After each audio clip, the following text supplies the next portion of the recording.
Alors, définition d'abord, et puis voyons, on va voir un petit peu ce que la théorie économique nous a dit de l'épargne. Donc, définition, c'est très simple.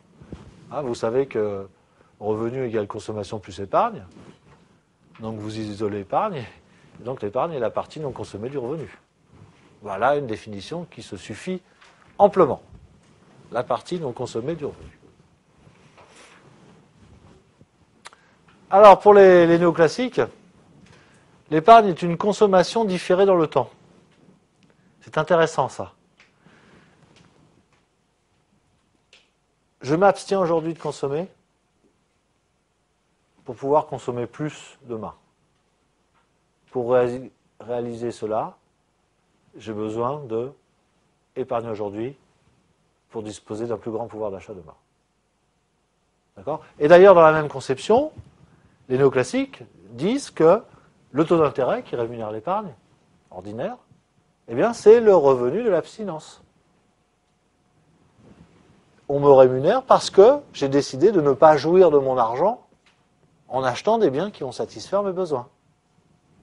Et que je l'ai prêté à quelqu'un d'autre qui, lui, va faire ça à ma place. Et donc, la rémunération qu'on va me donner, ben, c'est ça, c'est le prix de l'abstinence. D'accord ? Ça, c'est une conception dominante, si vous voulez, de l'épargne.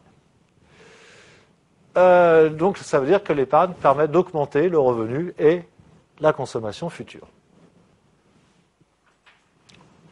Sur les biens durables, c'est particulièrement clair à comprendre. Voilà, avant l'invention du crédit à la consommation, parce que lui, il va tout changer, évidemment.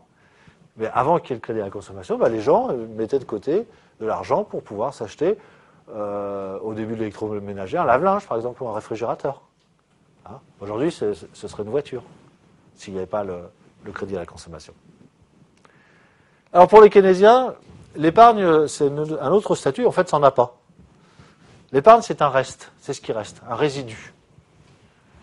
Et le résidu, il est d'autant plus important que le revenu l'est. Donc c'est un résidu qui augmente avec le revenu. Hein, vous vous rappelez la fonction de consommation keynésienne, hein, où on voit l'apparition et le développement de l'épargne avec le revenu.